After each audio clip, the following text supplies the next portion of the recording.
வணக்கம். இன்னைக்கு கோல்டுடைய technical view பார்க்கலாம். இந்த வீடியோக்குள்ள போறதுக்கு முன்னாடி இந்த தளத்தை சப்ஸ்கிரைப் பண்ணாம இருந்தீங்கன்னா சப்ஸ்கிரைப் பண்ணீங்க. கூடவே பெல் ஐக்கானை கிளிக் பண்ணீங்க. அப்பதான் நாங்கள் வீடியோஸ் போட்டோன்னே உங்களுக்கு நோட்டிஃபிகேஷன் வரும். ஸோ இன்னைக்கு நான் ஃபார்ம் பேரோலுக்கு கோல்டுடைய மூவ்மெண்ட் எப்படி இருக்கும் அப்படிங்கிறத பற்றி தான் பார்க்க போகிறோம். இதில் ஃபர்ஸ்ட் டிஸ்க்ளைமர், மார்க்கெட் டேட்டா வரும் பொழுது டேட்டா பேஸ் பண்ணி மாறலாம். நம்ம பார்க்குற டெக்னிக்கல் மெத்தடுக்கு நம்ம இப்போ எடுக்கக்கூடிய முடிவுகள் ஈவினிங்குள்ள மார்க்கெட்டில் இருக்கக்கூடிய டெக்னிக்கலுக்கு மாறும்.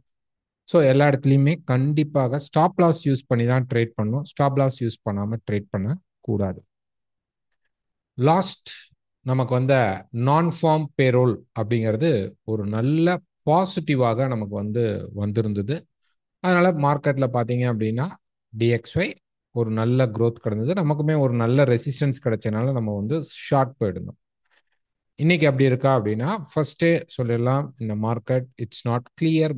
மார்க்கெட் அவ்வளோ கிளியராக இல்லை. டேட்டாஸ் மிக்ஸ்டு டேட்டாவாக வந்திருக்கு. Data cannot be predicted very correctly. Okay, ஒரு பிரச்சனைகள் இருக்கு. அதை தான் இப்போ நம்ம பார்க்க போகிறோம். மெயினாக இந்த டேட்டா நான் ஃபார்ம் பேரோல் அப்படின்னு நம்ம சொல்லும் பொழுது, நான் ஃபார்ம் பேரோல்னா என்ன அப்படின்னா, ஃபார்ம் இல்லாமல் ஹவுஸ் ஹோல்டிங் பிரைவேட் செக்டர்ஸ் நான் ப்ராஃபிட் ஐட்டம்ஸ் இல்லாமல் மீதி இருக்கக்கூடிய ஐட்டங்கள் தான் இதில் ஆவரேஜ் பண்ணுவாங்க. அதில் பார்த்தீங்கன்னா இந்த மெயின் பாயிண்ட் என்னன்னா ஜாப், வேலை வாய்ப்புகள் என்ன இருக்கு, அதுக்கான வாய்ப்புகள், அதுக்கான ஏர்னிங்ஸ் என்ன இருக்கு அப்படிங்கிறத பேஸ் பண்ணி தான் இந்த நான் ஃபார்ம் பேரோல் வரும். ஏன்னா நிறைய பேர் கேட்குறாங்க, இன்னைக்கு பவுண்டுடைய எலெக்ஷன் ரிசல்ட் வந்திருக்கு. அது இங்கே நான் ஃபார்ம் பேரோல பாதிக்குமானா, இது முழுக்க முழுக்க யுஎஸ்ல இருக்கக்கூடிய ஜாப் சம்பந்தப்பட்ட விஷயம்தான் இந்த நான் ஃபார்ம் பேரோல். அதுக்காக ஒரு கிளாரிட்டிக்காக கொடுக்குறேன். ஸோ ஒரு ஃபாரெக்ஸ் ஃபேக்டரியில் போய் கூட நீங்கள் பார்த்துக்கலாம். கடைசியாக வந்த டேட்டாஸ் அப்படின்னு நம்ம பேசும் பொழுது காமனாக ஜாப் கட் பற்றி பேசலாம். நான் இங்கே எழுதுறேன் என்னென்ன டேட்டாஸ்லாம் பார்க்கலாம் அப்படின்னு பார்த்தீங்க அப்படின்னா, முதல்ல நம்ம ஜாப் கட் பற்றி பார்க்கலாம். ஓகே,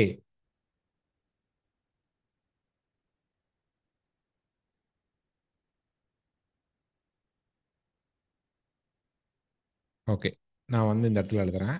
நமக்கு என்னென்ன மாதிரி டேட்டாஸ் பார்க்கலாம் இந்த நான் ஃபார்ம் பேரோலுக்கு, என்எஃப்பி நான் ஃபார்ம் பேரோலுக்கு. முதல் விஷயம் பார்த்தீங்க அப்படின்னா, ஜாப் கட் எப்படி வந்திருக்கு. ஜூலை 3 வந்த ஜாப் கட் அப்படிங்கிறது நெகட்டிவாக வந்திருக்கு. ஓகேங்களா. ரெண்டாவது, இனிஷியல் ஜாப்லெஸ் கிளைம். ஓகேங்களா. ஜாப்லெஸ் கிளைம் பார்த்தீங்க அப்படின்னா 4 வாரம் வரும், வாரம். அதில் 3 வாரங்கள் நெகட்டிவாகவும் ஒரு வாரம் ஒரு பாசிட்டிவாகவும் வந்திருக்கு. அந்த பாசிட்டிவ் வந்தது ஜூன் 27 தான் வந்திருக்கு. ஆக மொத்தம் இதோடைய டேட்டா நெகட்டிவாக வச்சுக்கலாம். கண்டினியூயிங் ஜாப்லெஸ் கிளைம் அப்படின்னு சொல்லுவோம். ஓகேங்களா. அதுலேயும் பார்த்தீங்க அப்படின்னா டேட்டா நெகட்டிவ். இது என்ன வந்திருக்கோ அது அப்படியே ரிஃப்ளெக்ட் ஆகும். நெக்ஸ்ட், நியூட்ரல் அப்படின்னு சொல்லும் பொழுது, அதாவது டேட்டா நெகட்டிவாக இருந்தாலும் பெரிய லெவல்ல இறக்கமும் இல்லை, பெரிய லெவல்ல ஏற்றமும் இல்லை அப்படின்னு நம்ம பேசும்போது இது நெகட்டிவ். ஓகே. ஸோ நியூட்ரல் அப்படின்னு நம்ம சொல்லும்போது ஐஎஸ்எம் சர்வீஸ் பிஎம்ஐயும் ஐஎஸ்எம் மேனுஃபேக்சரிங் பிஎம்ஐயும்,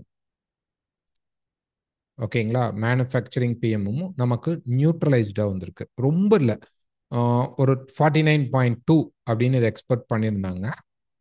வந்திருந்தது பார்த்தீங்கன்னா 48.5. ரொம்ப மைனரான ஒரு சேஞ்சோட தான் வந்திருக்கு. ரொம்ப டிராஸ்டிக்கான சேஞ்சில் இல்லை.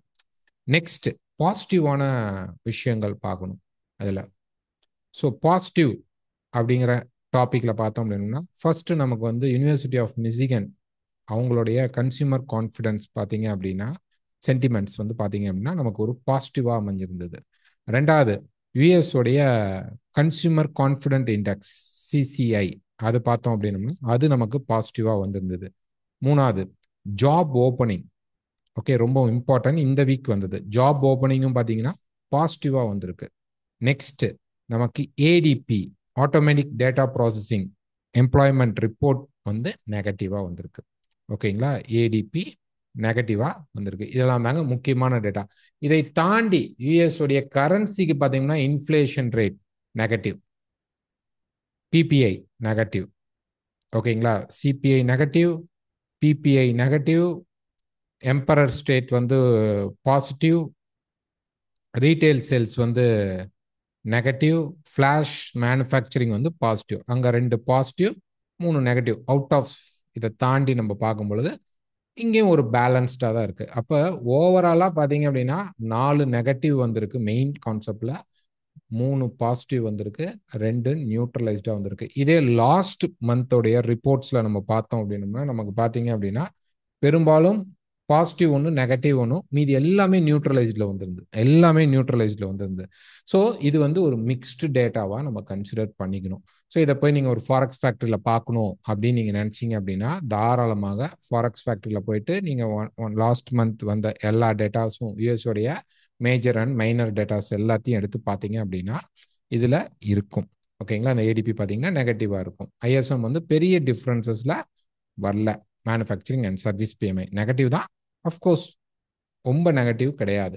ஓகேங்களா, ஸோ கிட்டத்தட்ட நமக்கு 2 நியூட்ரல் 4 நெகட்டிவ் அண்ட் 3 பாசிட்டிவ் வந்திருக்கு. அப்படிங்கும்போது இன்னைக்கு டேட்டா எப்படி வரும் அப்படின்னு பார்த்தீங்கன்னா மேக்சிமம் ஒரு பாசிட்டிவ்க்கு வர வாய்ப்புகள் உண்டு. ஸோ இப்போ நம்ம என்ன எதிர்பார்க்கலாம் அப்படின்னு நம்ம பார்த்தோம் அப்படின்னா நமக்கு டேட்டா நல்ல ஒரு பாசிட்டிவ் மூவ் வரணும் அப்படின்னா டிஎக்ஸ்ஒய்க்கு வந்து ஒரு நல்ல பாசிட்டிவ் மூவ் வரணும்னா எபோவ் 240K, ஓகேங்களா, ஒரு 240Kக்கு மேல வந்துருச்சு அப்படின்னா நமக்கு யூஎஸ்க்கு வந்து பாசிட்டிவ்ங்க.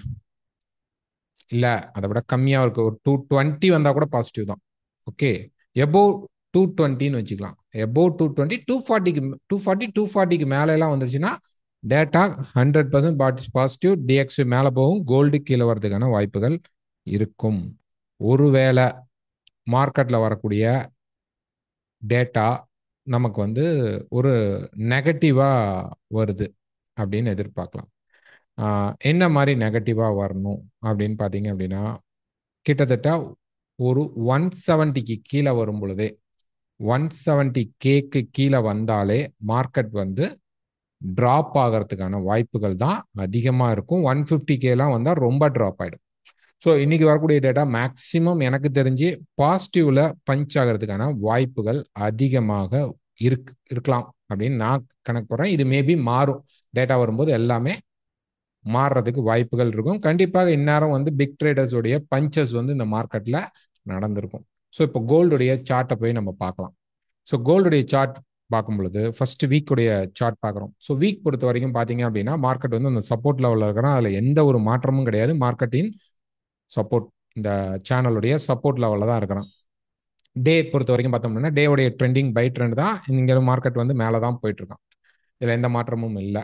ஸோ ப்ரைஸ் வந்து பார்த்தீங்கன்னா இந்த இடத்துல நம்ம 2 டைப் ஆஃப் ட்ரையாங்கிள்ஸ் எக்ஸ்போர்ட் பண்ணியிருந்தோம். இப்போ ட்ரையாங்கிள் வந்து பிரேக் ஆன ஒரு கண்டிஷனில் தான் இருக்கான், பட் ரீடெஸ்ட் ஆகலை, அவ்வளோதான். ஸோ இது வந்து ஃபர்ஸ்ட் ட்ரையாங்கிளாக நீங்கள் எடுத்துக்கலாம். இது கீழே இருக்கிற சப்போர்ட் தான், அதில் எந்த மாற்றமும் இல்லை. மேலே இருக்கிறது மட்டும் பார்த்தீங்க அப்படின்னா நமக்கு வந்து சேஞ்ச் ஆகிறதுக்கான வாய்ப்புகள் இருக்கும். ஓகே, மேலே இருக்கிறது மட்டும் பார்த்தீங்கன்னா இது இந்த பிளாக் கலரில் போட்டுக்கிறது ஃபர்ஸ்ட் ட்ரையாங்கிளாக எடுத்துக்கலாம். இதை எடுத்திங்கன்னா செகண்ட் ட்ரையாங்கிளாக எடுத்துக்கலாம். ரெட் லைன் வந்து செகண்ட் ட்ரையாங்கிளாக எடுத்துக்கலாம். ஸோ இது வந்து ஆல்மோஸ்ட் ட்ரையாங்கிள் இருக்கான், இப்போ தான் வெளியில் போயிருக்கான். ஸோ இவன் ஆக்டிவேட் ஆகணும் அப்படின்னா கண்டிப்பாக மார்க்கெட்டில் வந்து ஒரு கரெக்ஷன் ஃப்ரேம் நமக்கு தேவைப்படும், அவ்வளோதான். ஸோ ப்ரைஸ் என்ன பண்ண போகிறான் அப்படின்னு பார்த்தீங்க அப்படின்னா கீழே வந்து மேலே போனாதான் இவன் வந்து திருப்பி ட்ரெண்டிங்கை மார்க்கெட் பிடிக்கிறான் அப்படிங்கிறது அர்த்தம்.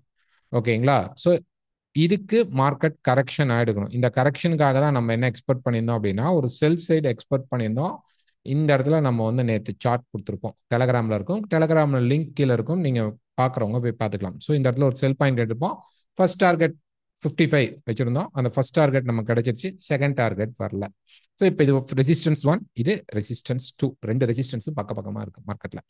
இப்போ இந்த மார்க்கெட் வந்து இப்போ மேலே போனால் கூட இந்த இடத்துக்கு போனதுக்கு அப்புறம் செல் சான்ஸ் கிடைத்தால் செல் எடுக்க ட்ரை பண்ணணும். ஃபர்ஸ்ட் பாயிண்ட், மார்க்கெட்டில் இந்த இடத்துல போய் செல் சான்ஸ் கிடைச்சா இங்கேயும் செல் ட்ரை தான் பண்ணணும். ஸோ அதனால தான் இங்கே செல் ட்ரை பண்ணணும். நிறைய கொஸ்டின் இப்போ செல் அடிச்சிருச்சு என்ன பண்ணுறது அடுத்தது அப்படிங்கிறீங்க.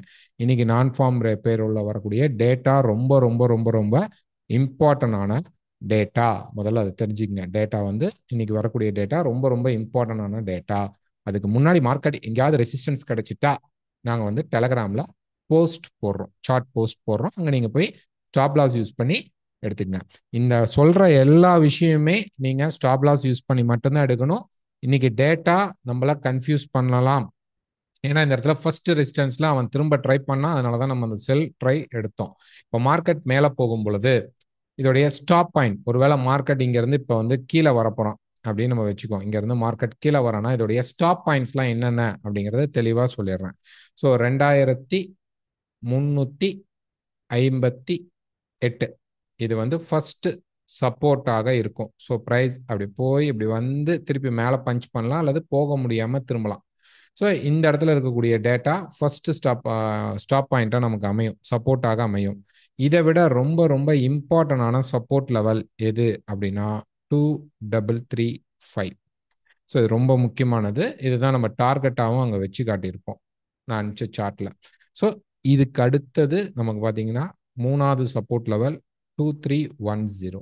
ஓகே, இன்னைக்கு வரக்கூடிய டேட்டா பாசிட்டிவா வந்துருச்சு. டிஎக்ஸ்ஒய்க்கு இது பாசிட்டிவா வந்தால், கோல்டு இறங்கினால் இதெல்லாம் நடக்குங்க.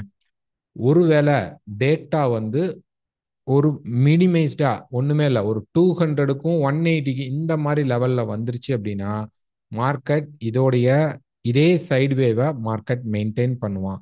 அந்த மாதிரி நேரங்கள்ல நம்ம என்ன பார்க்கணும் அப்படின்னு பார்த்தீங்கன்னா, அவங்களுடைய ஆவரேஜ் ஹவர் ஏர்னிங் எப்படி வருதுன்னு பார்க்கணும். அது வந்து ஒரு 4% இருக்கும். அதுக்கு மேலே வருதா அப்படிங்கிறதையும் நம்ம செக் பண்ணணும். இது ரெண்டுமே பாசிட்டிவாக வந்தால் நமக்கு வந்து ஒரு நல்ல விஷயமா அமையும். இல்லை ரெண்டுமே நெகட்டிவாக வந்தாலும் நல்ல விஷயமா அமையும். ரெண்டுமே மிஸ்மேட்சாக வந்துருச்சு.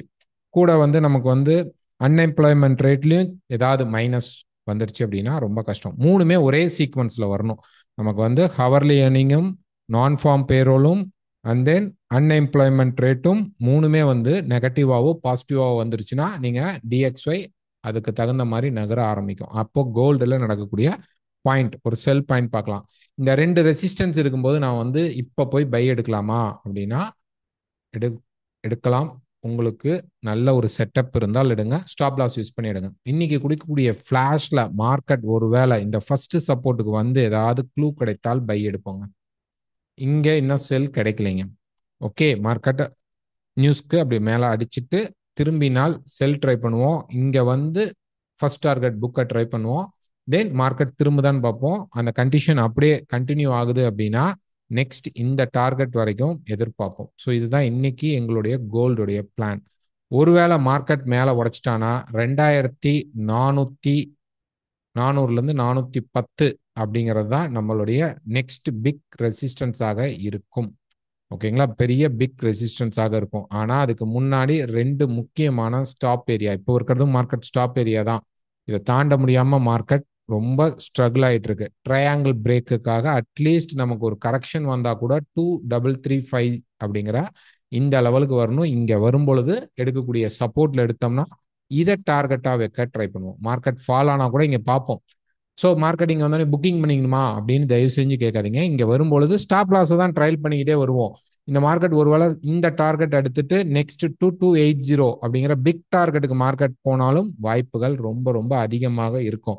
ஆனால் ப்ரைஸில் இருக்கக்கூடிய இந்த சப்போர்ட்ஸ் ரொம்ப ரொம்ப முக்கியமாக இருக்கிறதுனால இந்த 310லேருந்து 300க்குள்ள ப்ரைஸ் பார்த்தீங்கன்னா வந்தால் எவ்வளோ ஸ்பீடாக மார்க்கெட் வந்தாலும் இந்த இடத்துக்கு நிற்கும். ஃபர்ஸ்ட் இங்க கண்டிப்பா நிக்கணும். அங்க நிக்கலைன்னா செகண்ட் இங்க நிற்கும். இங்க ஃபர்ஸ்ட் நிக்கிறது 2335, ரெண்டாவது 2310 2300 இந்த சப்போர்ட்ல நிக்கணும். ஸோ இது வரது ரொம்ப கொஸ்டின் மார்க்.